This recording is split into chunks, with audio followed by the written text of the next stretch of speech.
Hello friends, welcome to our YouTube channel commerce target NET and JRF. मैं हूं नवीन ग्रोवर। स्वागत है आप सबका हमारे यूट्यूब चैनल पर। आज हम आपके लिए लेकर आए हैं एक नया लेक्चर लेकर आए हैं हम इनकम टैक्स यूनिट से। इनकम टैक्स को आज हम पढ़ने वाले हैं, बिल्कुल बेसिक से, बिल्कुल जीरो से लेकर इनकम टैक्स स्टार्ट करने वाले हैं। ये लेक्चर आपके लिए पेपर के अंदर बहुत ही इंपॉर्टेंट रहने वाला है, क्योंकि इस जो लेक्चर है, ये जो यूनिट है हमारी, इससे काफी अच्छे क्वेश्चन पेपर के अंदर आते हैं। लगभग 10 क्वेश्चन इस यूनिट से पेपर के अंदर देखे जाते हैं। इस लेक्चर से गाइज आप काफी कुछ सीखोगे। मैं अपना इंट्रोडक्शन दे रहा हूँ। मैं हूँ नवीन ग्रोवर। मेरी क्वालिफिकेशन है गाइज एमकॉम बीएड नेट हूँ मैं 3 टाइम, और जेआरएफ है मेरा क्वालिफाइड कॉमर्स के अंदर 1 बार। तो ये रहा मेरा इंट्रोडक्शन। तो आज का हमारा जो टॉपिक है, हम स्टार्ट करने जा रहे हैं introduction of income tax. Income tax होता क्या है। तो आइए गाइस इसको स्टार्ट करते हैं। बिल्कुल ही बेसिक से स्टार्ट करते हैं। पहले हम कुछ थोड़ा सा जर्नल बात करेंगे, देन हम स्टार्ट करेंगे हमारा रीडिंग पर्पज से, फिर हम नोट्स में से पढ़ेंगे। तो सबसे पहले गाइस हम पढ़ रहे हैं कि हमारा टॉपिक है कि इनकम टैक्स। इनकम टैक्स आप सब यहाँ पर देख सकते हो कि गाइस यहाँ जो इनकम टैक्स आपको दिख रहा है, यहाँ 2 वर्ड से मिलकर बना है, इनकम प्लस टैक्स। तो सबसे पहले हम देखते हैं कि टैक्स क्या होता है। गाइस टैक्स जो होता है हमारा, टैक्स क्या होती है? कंपलसरी पेमेंट होती है। हम क्या कह सकते हैं कि टैक्स क्या होती है? कि कंपलसरी पेमेंट होती है। विच इज लेविड बाय, जो कि लगाया जाता है किसके द्वारा?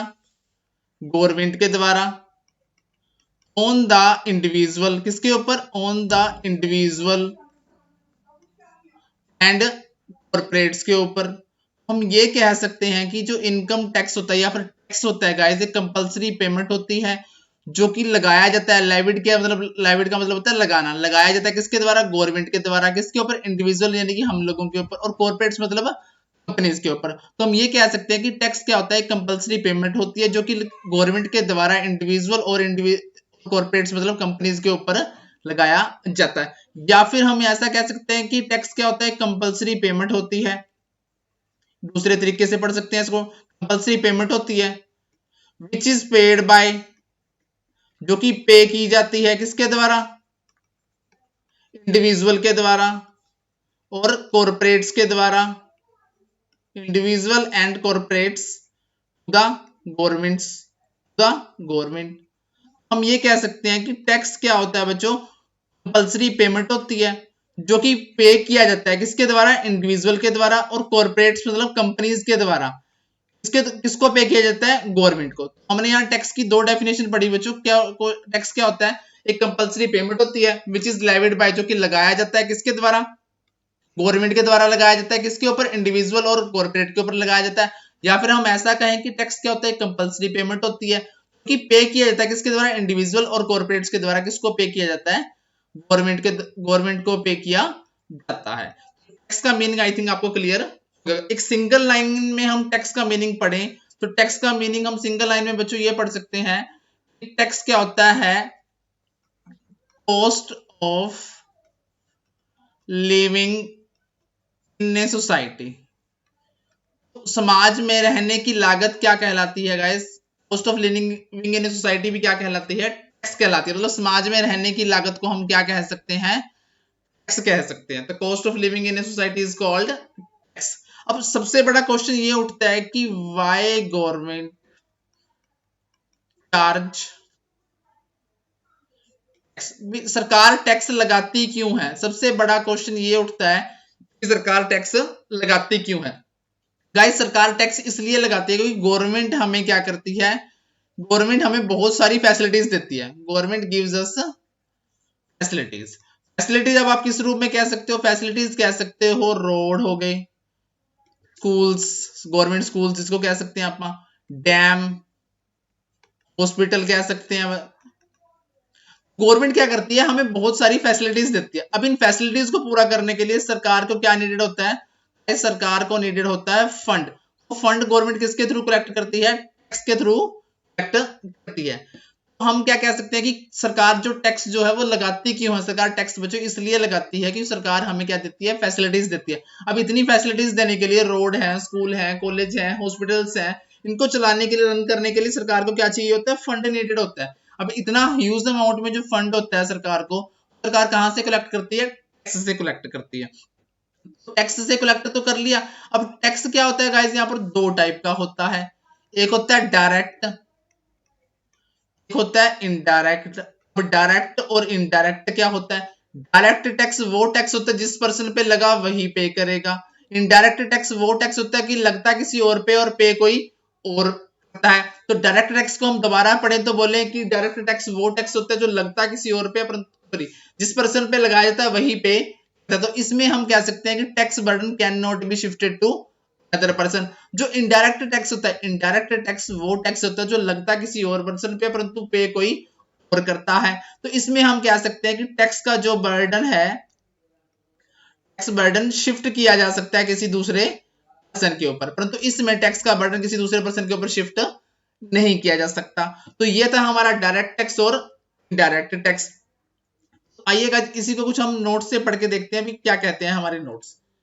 तो इसको मैं आपको पढ़ाता हूं नोट्स के अंदर से, बिल्कुल बेसिक से हम स्टडी करेंगे इसकी। जो इनकम टैक्स है गाइस, सबसे पहले हमने पढ़ा कि जो हमारा टैक्स होता है, जो हमारा टैक्स होता है कि व्हाट इज टैक्स। टैक्स क्या होता है? कंपलसरी पेमेंट मैंने आपको बताई। टैक्स क्या है? एक कंपलसरी पेमेंट है विच इज लेविड बाय, मतलब लगाया जाता है किसके द्वारा?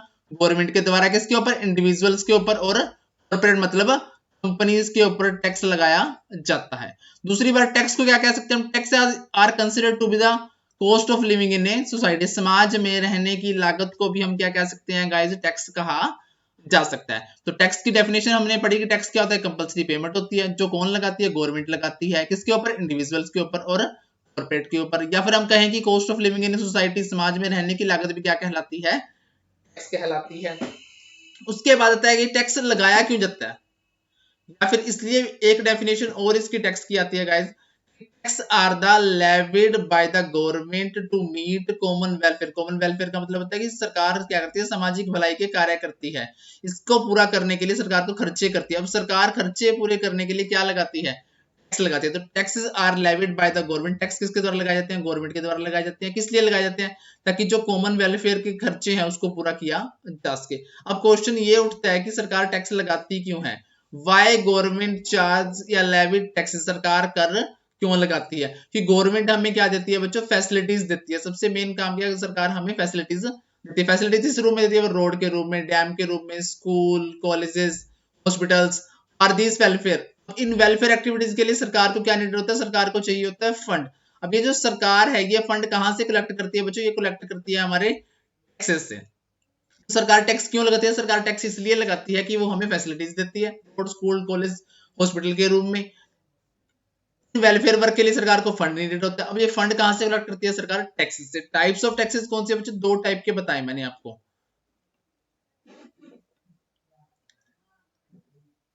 दो टाइप के टैक्सेस कौन से हैं? सबसे पहला है हमारा types of taxes, direct taxes और इनडायरेक्ट टैक्सेस। अब जो डायरेक्ट टैक्सेस है हमारा, डायरेक्ट टैक्सेस जो है बच्चों वो गवर्न किया जाता है। किसके द्वारा गवर्न किया जाता है? सीबीडीटी, एक ये इसका बोर्ड है, central board of direct taxes, जिसके द्वारा ये गवर्न किया जाता है हमारा जो डायरेक्ट टैक्स है। अब डायरेक्ट टैक्स के अंदर आता है कि अब जो डायरेक्ट टैक्स के सबसे मेन पॉइंट हमारा आता है इनकम टैक्स, जो कि हमारा टॉपिक भी है, हमारा सब्जेक्ट भी है और हमारी यूनिट भी है। दूसरा इसमें लगता है tax on undisclosed income. Undisclosed foreign income का मतलब है जो इनकम हमने डिस्क्लोज नहीं की, उस पर भी कौन सा टैक्स लगता है बच्चों? डायरेक्ट टैक्स लगता है। दूसरा जो पार्ट है इसका वो है इनडायरेक्ट टैक्स। इनडायरेक्ट टैक्सेस में बच्चों वो आते हैं जीएसटी और कस्टम ड्यूटी। इनडायरेक्ट टैक्सेस पहले क्या होता था गाइस? ये लगता था टैक्स ऑन गुड्स। इससे पहले क्या था? ये टैक्स ऑन गुड्स अकेला लगता था, टैक्स ऑन सर्विसेज ये अलग लगता था। परंतु 1 जुलाई 2017 से 1 जुलाई 2017 से इसको खत्म करके इनडायरेक्ट टैक्सेस का नाम क्या रख दिया गया? जीएसटी रख दिया, गुड्स एंड सर्विस टैक्स रख दिया गया है। बढ़ते आगे। अब डायरेक्ट टैक्स क्या होता है? सबसे पहले direct tax, tax is levied directly on the income और wealth of a person, then it is a direct tax. मैंने आपको बताया कि डायरेक्ट टैक्स वो टैक्स होता है जिस पर्सन के ऊपर लगता है, ये उसको उसी के द्वारा पे किया जाता है। तो इसमें हम कह सकते हैं कि tax burden can not be shifted to other person. The person who pays the tax to the government cannot recover it from somebody else। इसमें हम क्या कह सकते हैं कि गवर्नमेंट के द्वारा लगाए गए टैक्स को किसी और पर्सन से प्राप्त नहीं किया जा सकता या रिकवर नहीं किया जा सकता। तो हम इसमें कह सकते हैं कि tax burden can not be shifted to another person, किसी दूसरे पर्सन के ऊपर टैक्स का बर्डन नहीं डाला जा सकता, अपना टैक्स हमें समय ही भरना पड़ेगा या फुलफिल करना पड़ेगा। इसका एग्जाम्पल है बच्चों इनकम टैक्स। इनकम टैक्स क्या है हमारा, डायरेक्ट टैक्सेस है। इससे आगे है इनडायरेक्ट टैक्सेस आता है दूसरे नंबर पे। Indirect the tax is levied on the price of goods और services then it is indirect tax. क्या कहता है कि जी अगर ये टैक्स हमारा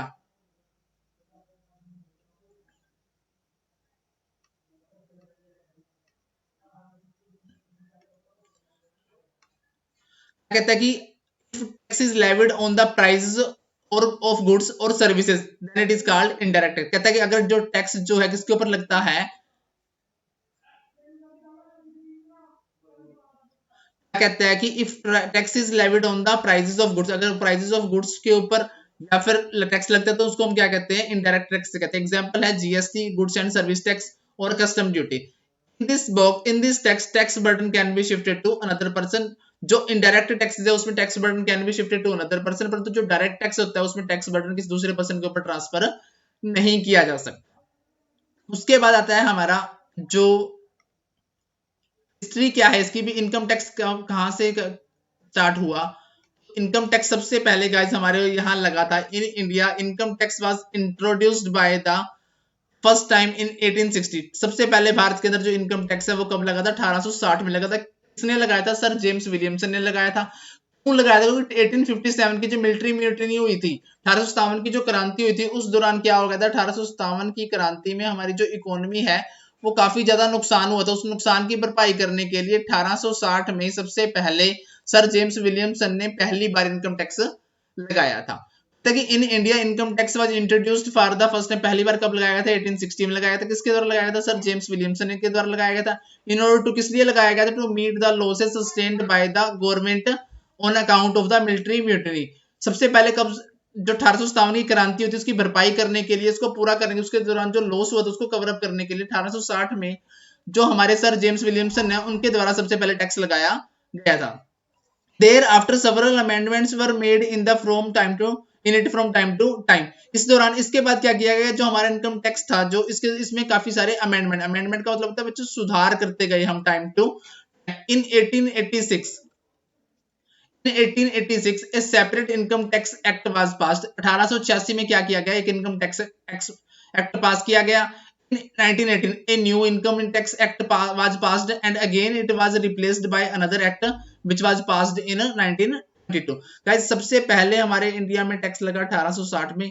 1886 में हमारा क्या बनाया गया, इनकम टैक्स एक्ट पास किया गया, जो कब तक चला, 1918 तक चला। 1918 वाला में बाद इसमें कुछ अमेंडमेंट करके फिर कहां तक चला, ये 1922 तक चला। उसके बाद 1922 से लेकर 1961 में क्या कर दिया गया, इनकम टैक्स एक्ट 1961 उसका नाम कर दिया गया।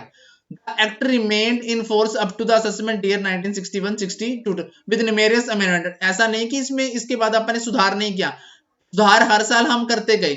19 जो भी इनमें कमियां थी, कमियां क्या थी गाइस इनमें, कभी कभार टैक्स की जो रेट्स ज्यादा थी, कभी कभार क्या थे टैक्स को लगाने के रूल्स एंड रेगुलेशंस जो थे बहुत ज्यादा टिपिकल थे, तो इनमें हम अमेंडमेंट करते गए। फाइनली हमने क्या कर दिया, income tax act 1961 has been brought into force. कब फोर्स में लिया इसको, 1 अप्रैल 1962 को। तो हमसे कोई पूछे कि हमारा इनकम टैक्स एक्ट क्या है, हमारा इनकम टैक्स एक्ट है गाइस 1961। सबसे पहले इनकम टैक्स लगा 1860 में, उसके बाद 1886 में अपन ने क्या कर दिया, इनकम टैक्स एक्ट स्थापित कर दिया। के बाद वो इनकम टैक्स एक्ट जो 1918 तक चला, उसमें कुछ सुधार किए गए 1980 वाले में। फिर 1980 वाला 2022 तक चला, 1922 तक चला। 1922 वाले में कुछ अमेंडमेंट करते हुए अपन ने इनकम टैक्स एक्ट जो फाइनली पास कर दिया वो क्या कर दिया, 1961 को, जो केम इनटू फोर्स। जो एप्लीकेबल कब हुआ, ये एप्लीकेबल हुआ आपका 1 अप्रैल 1962 को, होल ऑफ द इंडिया। ऐसे कहां पर एप्लीकेबल हो, होल ऑफ द इंडिया, जिसमें जे एंड के भी हमारा शामिल है। पहले बहुत से लॉज जो होते थे हमारे whole of the India applicable नहीं होते, जे एंड के को छोड़कर एप्लीकेबल होते थे, परंतु इनकम टैक्स जो है हमारा कहां पर applicable, whole of the India including J and K, यानी कि जम्मू कश्मीर को शामिल करते हुए हमारा इनकम टैक्स एक्ट एप्लीकेबल किया गया। इसके बाद पावर टू लेवी टैक्सेस, सबसे मेन पॉइंट है गाइस कि किसके पास पावर है टैक्स लगाने की, पावर किसके पास है। कहते हैं कॉन्स्टिट्यूशन ऑफ इंडिया, जो हमारा संविधान है, in article 265 less down that, जो हमारा संविधान है उसका जो आर्टिकल है गाइस 265, वो क्या कहता है कि no tax shall be levied और collected except by authority of law. कहता है कोई भी टैक्स लगाया कलेक्ट नहीं किया जाएगा एक्सेप्ट होता है छोड़कर authority of law of authority, जो सिद्धांत जो हमारे अधिकारी हैं उनको छोड़कर किसी के भी द्वारा ना तो कोई टैक्स लगाया जाएगा न ही कलेक्ट किया जाएगा। ये कौन कहता है? ये कहता है कि ये हमारे जो संविधान है, हमारा कॉन्स्टिट्यूशन है, उसका जो आर्टिकल है 265 वो ये कहता है कि ना तो कोई टैक्स लगाया जाएगा न ही टैक्स कलेक्ट किया जाएगा except by the authority of law, बिना अधिकारी के जो हमारे इनकम टैक्स ऑफिसर्स हैं उनकी अनुमति के बिना या उनके अलग किसी के द्वारा ना तो टैक्स लगाया जाएगा न ही टैक्स कलेक्ट किया जाएगा।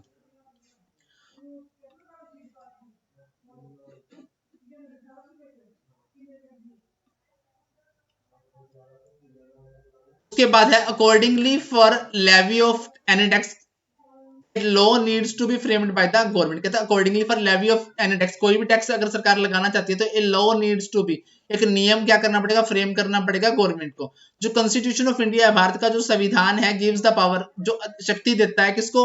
Levy and collect taxes whether direct or indirect. कहता है किसी भी तरह का टैक्स हो, चाहे वो डायरेक्ट हो चाहे वो इनडायरेक्ट हो, उसको लगाने की पावर जो है वो कौन देता है? हमारा भारत का संविधान देता है। कोई भी डायरेक्ट टैक्स हो, कोई भी इनडायरेक्ट टैक्स हो, चाहे आपने वो लगाना हो चाहे वो आपने कलेक्ट करना हो, उसकी पावर आपको कौन देता है? भारत का संविधान देता है। किसको पावर देता है? वो सेंट्रल गवर्नमेंट को एंड स्टेट गवर्नमेंट, दोनों को पावर कौन देता है? कॉन्स्टिट्यूशन देता है किसी भी प्रकार का टैक्स लगाने की और कोई भी टैक्स कलेक्ट करने की। The parliament and the state legislator are empowered to make laws on the matters enumerated in the 7th schedule by virtue of article 246 of the constitution of India. Guys यहाँ सुनने वाली बात क्या है कि हमारा जो भारत का संविधान है उसका एक आर्टिकल है 246, उसमें एक 7th शेड्यूल है जो क्या करता है? एम्पावर करता है, शक्ति प्रदान करता है किसको? Parliament state legislature, central government को और स्टेट गवर्नमेंट को शक्ति कौन प्रदान करता है? भारतीय जो संविधान है उसका आर्टिकल है 246, उसमें एक शेड्यूल है, कौन सा? 7th schedule. सबसे पहले नंबर पे क्या है? कॉन्स्टिट्यूशन है। कॉन्स्टिट्यूशन का एक आर्टिकल है हमारा 246 आर्टिकल में हमारा क्या है? एक 7th शेड्यूल है जो क्या देता है? पावर देता है किसको? सेंट्रल गवर्नमेंट को और स्टेट गवर्नमेंट को किसी भी प्रकार का टैक्स लगाने की, कलेक्ट करने की या उससे संबंधित नियम बनाने की। तो 7th शेड्यूल में गाइस क्या आता है? 7th शेड्यूल में हमारी 3 लिस्टें आती हैं, यूनियन लिस्ट, स्टेट लिस्ट और कंकरेंट लिस्ट। जो हमारी यूनियन लिस्ट है इसको बोलते हैं सेंट्रल लिस्ट। इसको क्या बोलते हैं गाइस? सेंट्रल लिस्ट बोलते हैं। हमारी सेंट्रल लिस्ट भी है। क्या सेंट्रल लिस्ट का मतलब क्या है? ये इसको ना सेंट्रल गवर्नमेंट ऑपरेट करती है।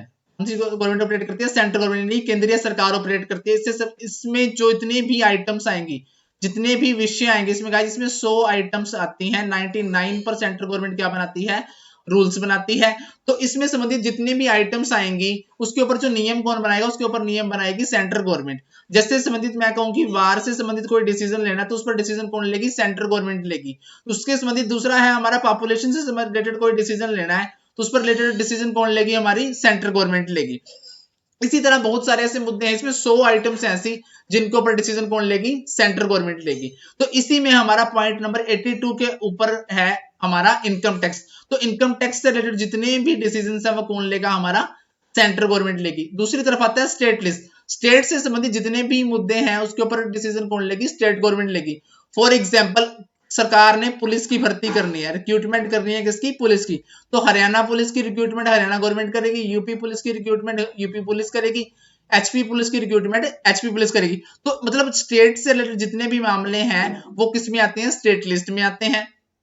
पहले इसमें मामले 66 होते थे, अब इसमें 66 आइटम को शामिल किया जाता है। जब अभी ये कंकरेंट लिस्ट है, इसके ऊपर डिसीजन कौन लेगा? इसके ऊपर स्टेट भी डिसीजन ले सकती है प्लस सेंटर, दोनों का राइट होता है इसके ऊपर। जैसे फॉर एग्जांपल मैं कहूं कि एजुकेशन है, एजुकेशन सीबीएसई भी चलती है, मतलब central board of school education सारे देश के लेवल पे भी चलता है, और हर राज्य का अपना बोर्ड भी चलता है। जैसे हमारे हरियाणा का चलता है HBSE, Haryana board of school education. UP का चलता है यूपी बोर्ड चलता है, हिमाचल प्रदेश का हिमाचल प्रदेश बोर्ड चलता है। तो इस प्रकार ये हमारी 3 लिस्टें हैं, यूनियन लिस्ट, स्टेट लिस्ट और कंकरेंट लिस्ट। जो यूनियन लिस्ट है उसके ऊपर सेंट्रल गवर्नमेंट का राइट होता है। इसके अंदर जितने भी मामले आते हैं उसके ऊपर सेंट्रल गवर्नमेंट डिसीजन लेती है। फॉर एग्जाम्पल मैंने बताया कि वार से रिलेटेड कोई डिसीजन लेना है तो सेंट्रल गवर्नमेंट लेगी, पॉपुलेशन रिलेटेड कोई भी डिसीजन लेना है सेंट्रल गवर्नमेंट लेगी, वीजा रिलेटेड कोई डिसीजन लेना है सेंट्रल गवर्नमेंट लेगी। तो इसी के अंदर जो सेंट्रल लिस्ट है, इसी के अंदर पॉइंट नंबर 82 पे आता है हमारा इनकम टैक्स।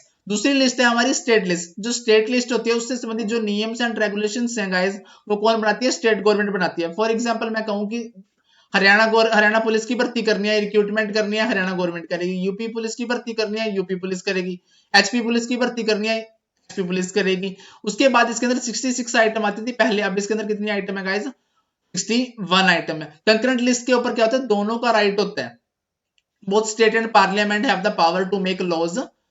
के ऊपर कौन बना सकता है? स्टेट और पार्लियामेंट, यानी कि दोनों क्या बना सकते हैं? नियम बना सकते हैं। फॉर एग्जांपल मैंने आपको बताया कि एजुकेशन जो है वो हमारी कंकरेंट लिस्ट में आती है। इसके ऊपर स्टेट और सेंटर दोनों के नियम चलते हैं। स्टेट अगर सेंटर लेवल पर देखें तो सीबीएसई बोर्ड चलता है फॉर एग्जांपल, और अपने अपने स्टेट के लेवल पर हर तरह का बोर्ड है। हमारे हरियाणा का एचपी बोर्ड है, एचपीएससी बोर्ड है, और यूपी का यूपी लेवल पे बोर्ड है।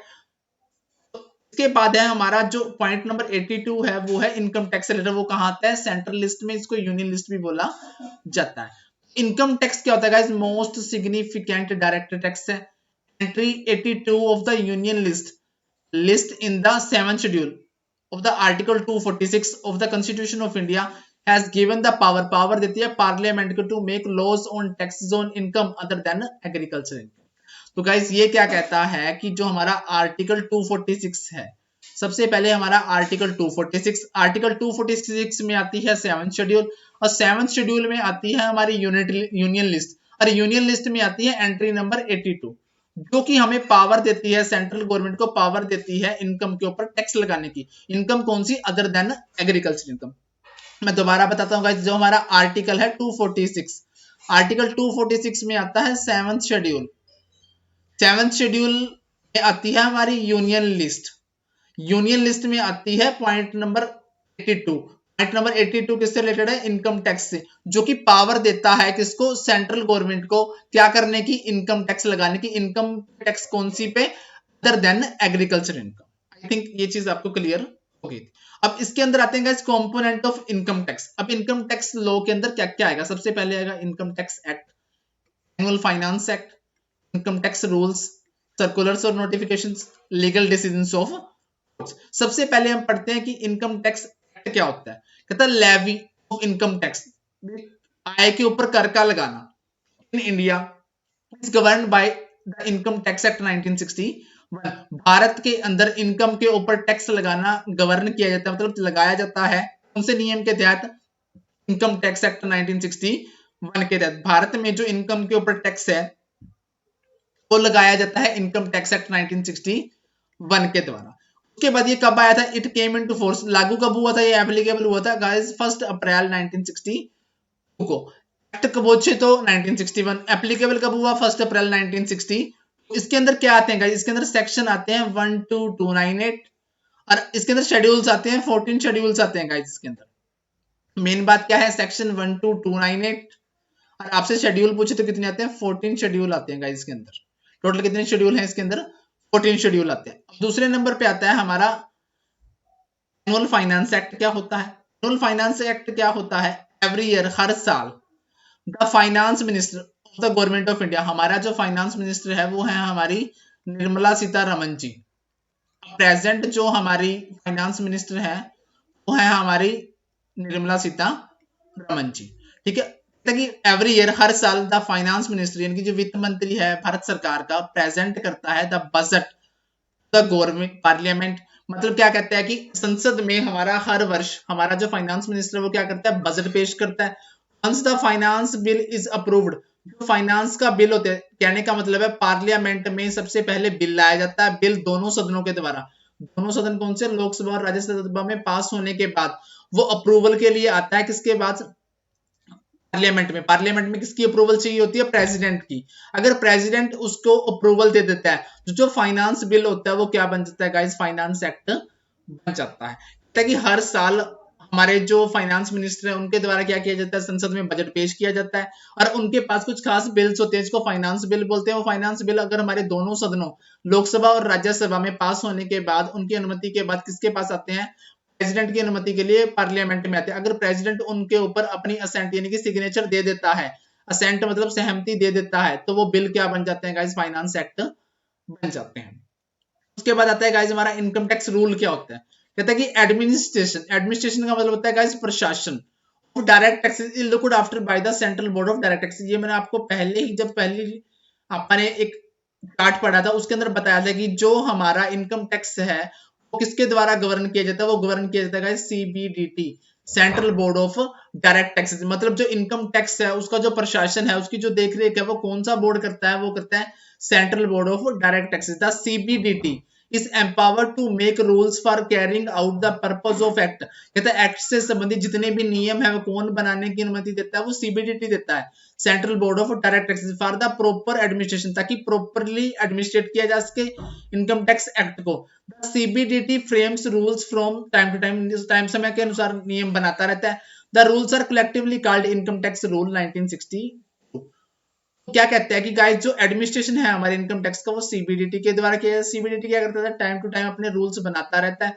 अब वो कलेक्टिवली उन रूल्स को, वो रूल इसलिए बनाता है ताकि प्रॉपर क्या किया जा सके, एडमिनिस्ट्रेशन किया जा सकता है इनकम टैक्स एक्ट का भी, इनकम टैक्स एक्ट को प्रॉपरली एप्लीकेबल किया जा सके या लागू किया जा सके। और कलेक्टिवली इन रूल्स को हम क्या कहते हैं, इनकम टैक्स रूल 1962 कहते हैं। अब यहाँ पर गाइस दो बातें आ गई।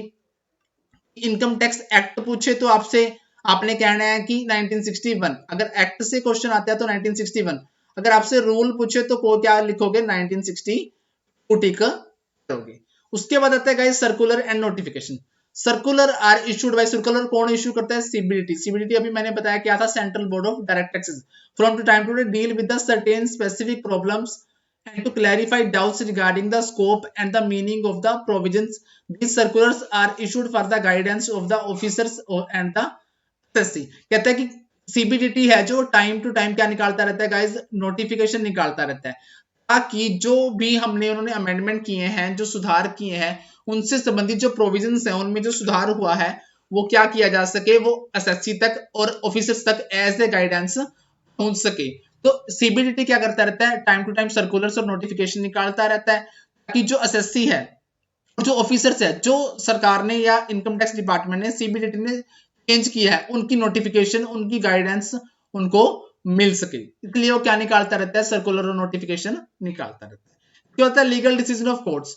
Case laws refer to, case laws का मतलब लीगल डिसीजन ऑफ कोर्ट का मतलब क्या है, case laws refers to decision given by the courts, judiciary will hear and dispute between the assessee and the department। sometime क्या होता है guys, जो assessee है हमारा, जो हम लोग assessee हैं, इनके बीच में और डिपार्टमेंट के साथ इन दोनों के बीच में डिस्प्यूट हो जाता है। उस डिस्प्यूट के ऊपर जब वो डिस्प्यूट कोर्ट में चला जाता है तो कोर्ट के द्वारा जो डिसीजन दिया जाता है वो डिसीजन दोनों के ऊपर एप्लीकेबल होता है, assessee को भी मानना पड़ता है और डिपार्टमेंट को भी मानना पड़ता है। वही डिसीजन क्या कहलाते हैं, लीगल डिसीजन कहलाते हैं कोर्ट के। कहता है कि समटाइम्स क्या होता है, एसएससी और जो डिपार्टमेंट है उनके बीच में क्या हो जाता है, डिस्प्यूट हो जाता है। इस डिस्प्यूट को जब कोर्ट में चला जाता है तो कोर्ट में जो जजेस के द्वारा डिसीजन दिया जाता है वो डिसीजन एसएससी के ऊपर भी और डिपार्टमेंट्स के ऊपर भी एप्लीकेबल होता है। तो वही डिसीजन क्या कहलाते हैं, लीगल डिसीजन ऑफ कोर्ट्स कहलाते हैं। आई थिंक ये चीजें आपको समझ में आ रही होंगी। उसके बाद आता है गाइस हमारा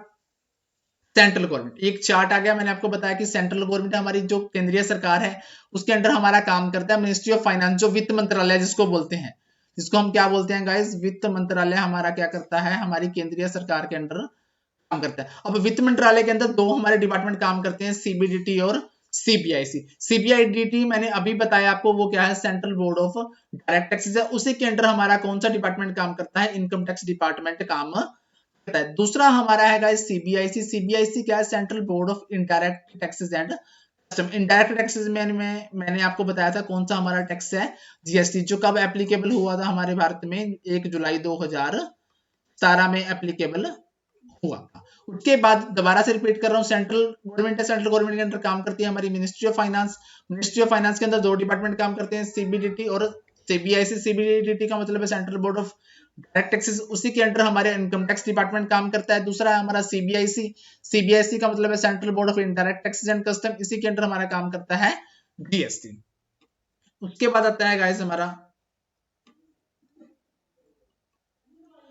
टोटल इनकम इज कंप्यूटेड। अब बात करते हैं टोटल इनकम की। Total income is computed on the basis of the residential status of the assessee. जो असेसी की टोटल इनकम है गाइस, वो कंप्यूट की जाती है किस बिहाफ पे, रेजिडेंशियल स्टेटस के बिहाफ पे। अब रेजिडेंशियल स्टेटस क्या होता है?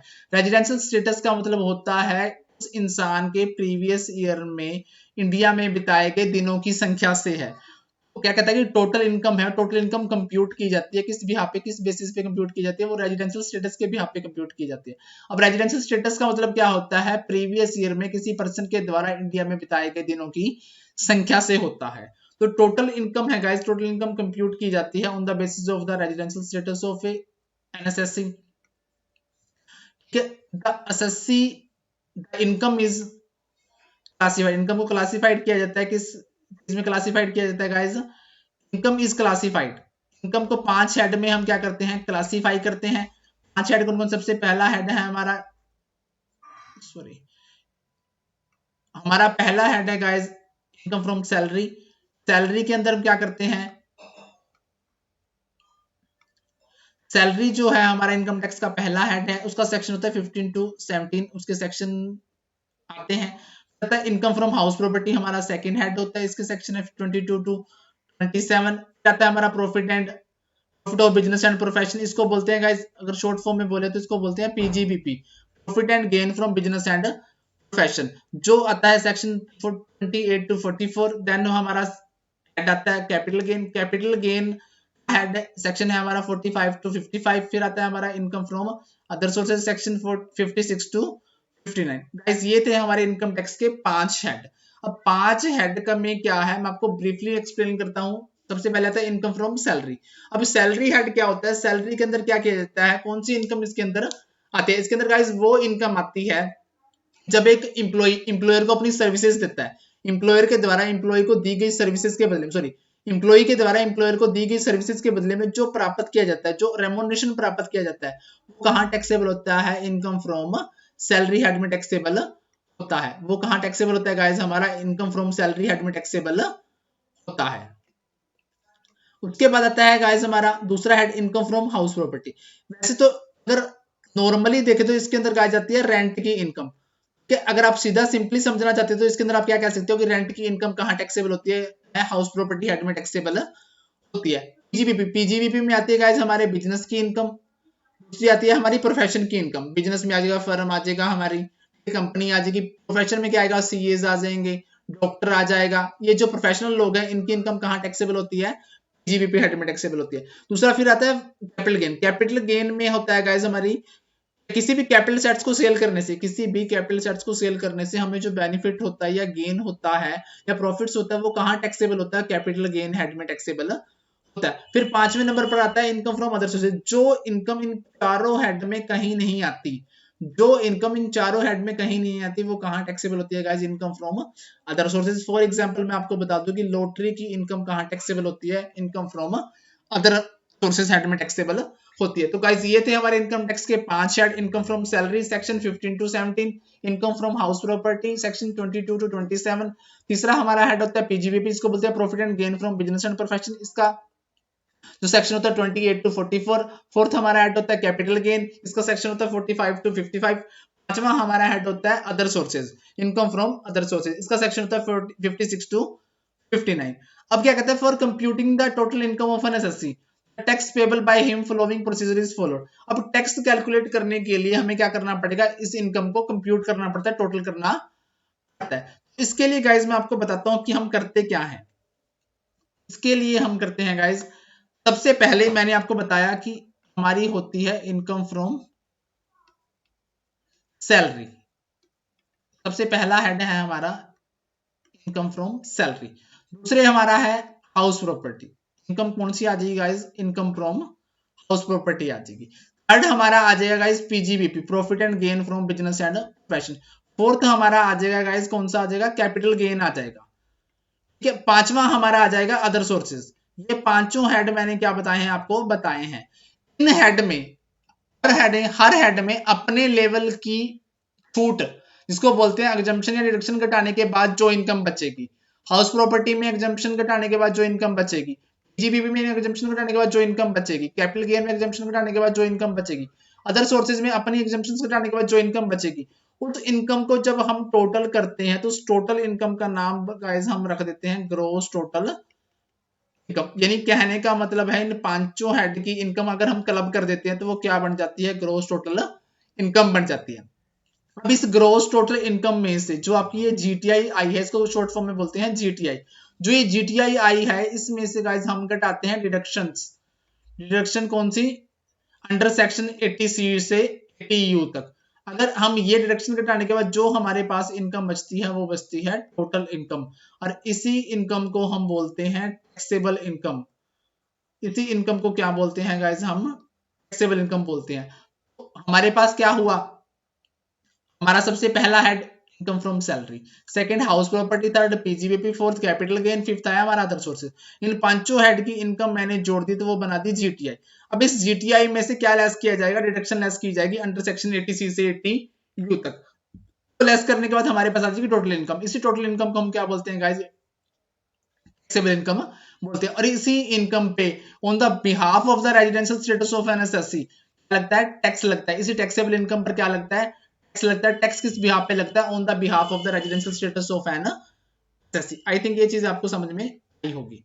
ये क्या कहता है, for computing the total income of NSSC and the tax payable by him following procedure. कहता है कि टोटल इनकम कैलकुलेट करने के लिए और उस पर लगने वाले टैक्स को कैलकुलेट करने के लिए हमें नीचे लिखा प्रोसीजर अपनाना पड़ेगा। सबसे पहले क्या कहता है, classify the income each of the above 5 head. पांचों हेड में इनकम बांट दो, देन डिडक्ट कर दो income under each the deductions permissible under the act. मैंने जो आपको बताया कि अपने अपने हेड की जो डिडक्शंस बनती है, परमिसिबल डिडक्शंस बनती है एक्ट के अकॉर्डिंग, वो घटा दो और वो फिर हेड को बैलेंस को क्या लिख दो, अमाउंट को लिख दो, वही उस हेड की इनकम मानी जाएगी।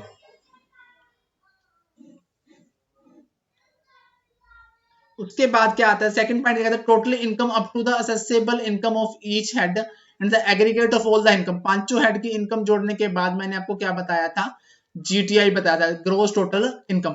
इस ग्रोस टोटल इनकम में से क्या करना है गाइस, जो है हमारी ग्रोस टोटल इनकम आई है इसमें से क्या करना है, लेस करना है। मैंने बताया था सेक्शन 80C से 80U तक की डिडक्शन जो परमिसिबल होती है वो लेस कर दोगे, लेस करके क्या बन जाएगी, हमारी टोटल इनकम बन जाएगी। इस टोटल इनकम को ही हम क्या कहते हैं, टैक्सेबल इनकम भी कहा जाता है। इसी टोटल इनकम को हम क्या कहते हैं, टैक्सेबल इनकम कहा जाता है। ठीक है, क्या किया, सबसे पहले पांचों हेड की इनकम क्लब की, पांचों हेड की इनकम क्लब करके क्या बनाया, जीटीआई बनाया।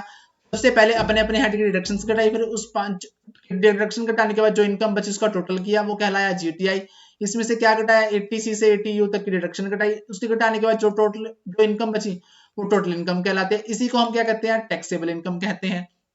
उसके बाद क्या कहता है, amount of income tax payable is an then calculated on the total income of the according to the rates prescribed by the finance act। कहता है कि जो आपकी टैक्सेबल इनकम बची है उसके ऊपर अकॉर्डिंग टू फाइनेंस एक्ट जो टैक्स की स्लैब्स बताई गई है, रेट्स बताई गई है, उसके मुताबिक क्या लगाया जाएगा, टैक्स लगाया जाएगा डिफरेंट डिफरेंट एक्ट्स के मुताबिक। क्या कहता है कि आपने जो टैक्सेबल इनकम निकाली है इस पर हमारा जो फाइनेंस एक्ट है इसमें जो रेट्स प्रिस्क्राइब्ड है उसके मुताबिक क्या लगाया जाएगा गाइस, टैक्स लगाया जाएगा। आई थिंक यहां तक प्रोसीजर आपको समझ में आया होगा। तो स्लैब्स क्या कौन सी दी गई है, स्लैब्स आपको सिंपल वे में मैं बताता हूं गाइस। यहां से समझने से पहले आपको स्लैब्स जो है सिंपल वे में हम करते हैं। सिंपल वे में स्लैब्स कैसे पता लगेंगी, सबसे पहले होता है गाइस एक ऐसा इंडिविजुअल इसकी एज क्या है, अप टू 60 ईयर, कितने साल तक, 60 साल का कोई बंदा है, इंडिविजुअल के साथ एओपी भी आ जाएगा, बीओआई भी आ जाएगा और एचयूएफ भी आ जाएगा। कि ये सब आ जाएंगे। सबसे पहले मैं आपको बताता हूँ कि 2,50,000 2.5 लाख रुपए तक क्या है गाइज, नील है, कोई टैक्स आपको नहीं देना।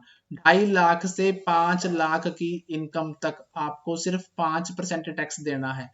तीसरा हमारा आता है 5 लाख से 10 लाख तक आपको 20% टैक्स देना है। अबव 10 लाख अगर कोई भी इनकम किससे ऊपर जाती है, 10 लाख से ऊपर जाती है तो आपने कितने परसेंट टैक्स देना है, 30% टैक्स देना है। ये स्लैब गाइज किस लिए था, एक इंडिविजुअल ऐसा जिसकी एज क्या है 60 साल तक है, इसके अंदर एओपी बीओआई एचयूएफ भी आ जाएगा। 2.5 लाख तक नील, 2.5 लाख तक कोई भी टैक्स नहीं देना, 2.5 से 5 लाख तक 5% देना है, 5 लाख से 10 लाख तक 20% देना है और 10 लाख से ऊपर आपको क्या देना है, 30% टैक्स देना है। तो आता है गाइज बंदा की एज क्या है 60 to 80 है, 60 to 80 ईयर वाला पर्सन है जो, उसको कैसे देना है टैक्स? 3 लाख तक नील है, 3 लाख तक कोई टैक्स नहीं देना। 3 लाख से क्या देना है? 5 लाख तक 5% देना है। 5 सॉरी, उसके बाद 5 लाख टू 10 लाख क्या देना है? 20% देना है। अबव 10 लाख क्या देना है? वही 30% देना है।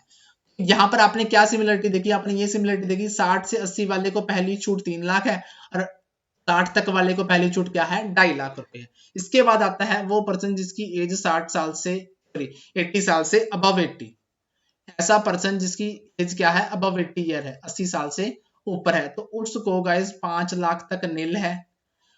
5 लाख से 10 लाख तक क्या है? 20% है। अबव 10 लाख क्या है? 30%। सबसे पहले एक ऐसा इंडिविजुअल जिसकी एज 60 साल तक है, उसके लिए 2.5 लाख तक नील है। 60 साल से 80 लाख वाले के लिए 3 लाख तक नील है। 80 साल से ऊपर वाले के साथ क्या है? 5 लाख तक नील है। 2.5 लाख वाले को 2.5 से 5 के बीच में 5% देना पड़ता है। 3 लाख वाले को 3 लाख से 5 लाख के बीच में 5% देना पड़ता है। और 5 लाख वाले को 5 लाख तक नील है, इसको 5 से 10 तक कितना देना पड़ता है? 20%। इनको भी 5 से 10 तक 20% और 10 से ऊपर 20%। नोट्स क्या कहते हैं गाइस? क्या कहता है कि फॉर द इंडिविजुअल है, एचयूएफ है, एसोसिएशन ऑफ पर्सन मतलब एओपी है और बीओआई है, इनके लिए आर्टिफिशियल जुडिशियल पर्सन है, इनके लिए टैक्स की स्लैब है। यहाँ पर एसएससी है, सारे इंडिविजुअल जिसकी एज 60 साल से कम है 2.5 लाख तक क्या है? नील है। जो 60 साल से ऊपर वाला है वो 3 लाख तक नील है और जो 80 से ऊपर वाला है वो 5 लाख तक नील है। मैंने आपको यही बताया, 60 से कम वाला 2.5 लाख तक नील, 60 से 80 वाला 3 लाख तक नील और 80 से ऊपर वाला 5 लाख तक नील।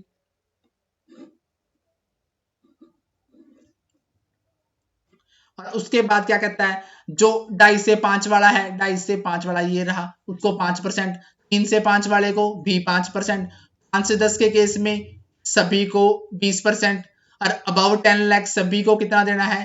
30% देना है। अबव 10 लाख सभी को 30% देना है। 5 से 10 में सभी को 20% देना। अब आता है सरचार्ज। गाइस सरचार्ज को मैं एक लाइन में लिखूं तो आप समझ सकते हो, टैक्स ऑन टैक्स। सरचार्ज क्या होता है? टैक्स ऑन टैक्स को हम क्या बोलते हैं? सरचार्ज बोला जाता है। अगर आपकी इनकम क्या है, इसको भी मैं आपको एक बार समझा देता हूं गाइस। सरचार्ज जो है इंडिविजुअल के केस में हम पढ़ रहे हैं, अगर आपकी आपकी इनकम 50 लाख से 1 करोड़ तक है, यानी कि 50 लाख तक कोई सरचार्ज नहीं है। सरचार्ज की बात कर रहा हूं मैं यहाँ पर, सिर्फ सरचार्ज नहीं लगेगा। कितनी अमाउंट? 50 लाख। सरचार्ज का मतलब क्या होता है? Tax on tax. अगर आपकी इनकम 50 लाख से 1 करोड़ के बीच में है तब आपके ऊपर सरचार्ज लगेगा 10%। अगर आपकी इनकम है 1 करोड़ से 2 करोड़ के बीच में तो आपके ऊपर सरचार्ज लगेगा 15%। अगर आपकी इनकम है 2 करोड़ से लेकर 5 करोड़ तक तब आपके ऊपर सरचार्ज लगेगा 25%। अगर आपकी इनकम है अबव 5 करोड़, 5 करोड़ से ज्यादा है, तब आपके ऊपर टैक्स लगेगा 35%। अगर आपकी इनकम 50 लाख से 1 करोड़ तक है तो 10% सरचार्ज लगेगा। 1 करोड़ से 2 करोड़ तक है 15% सरचार्ज लगेगा। 2 करोड़ से 5 करोड़ तक है 25% सरचार्ज लगेगा। अगर 5 करोड़ से ज्यादा है तो 33% सरचार्ज लगेगा। इसी को गाइस मैं आपको नोट से पढ़ा देता हूँ। 50 लाख से 1 करोड़ तक 10%, 1 करोड़ से 2 करोड़ 15%, 2 करोड़ से 5 करोड़ 25% और 5 करोड़ से ज्यादा 33% आपके ऊपर क्या लगेगा? टैक्स लगेगा। आती है हमारी अनएक्सप्लेन इनकम, जिस इनकम की अपने पास एक्सप्लेनेशन नहीं है, वो आती है सेक्शन 68 में, सेक्शन 69 में, 69A, 69B, 69C, 69D। ये क्या है? इसके सेक्शन है। किसके सेक्शन है गाइस? अनएक्सप्लेन्ड इनकम के। ये आपके अंदर पेपर में पूछा जा सकता है कि अनएक्सप्लेन्ड इनकम कौन से सेक्शन में आती है। कोई भी एसएससी हो 60% इनकम टैक्स लगेगा प्लस 25% सरचार्ज लगेगा। किसके ऊपर? अनएक्सप्लेन्ड इनकम के ऊपर। गाइस यहां तक पढ़ते हैं हम, आगे के लेक्चर को हम कल कंटिन्यू करेंगे। अगर आपको हमारी वीडियो अच्छी लगी हो तो वीडियो को लाइक अपने फ्रेंड्स के साथ शेयर जरूर करें। Thank you guys. अगर आपको वीडियो लेक्चर हमारा अच्छा लगे, जो पहली बार हमारी इस वीडियो को देख रहे हैं वो लोग इस वीडियो को लाइक करना, शेयर करना और सब्सक्राइब करना चैनल को ना भूलें। Thank you guys.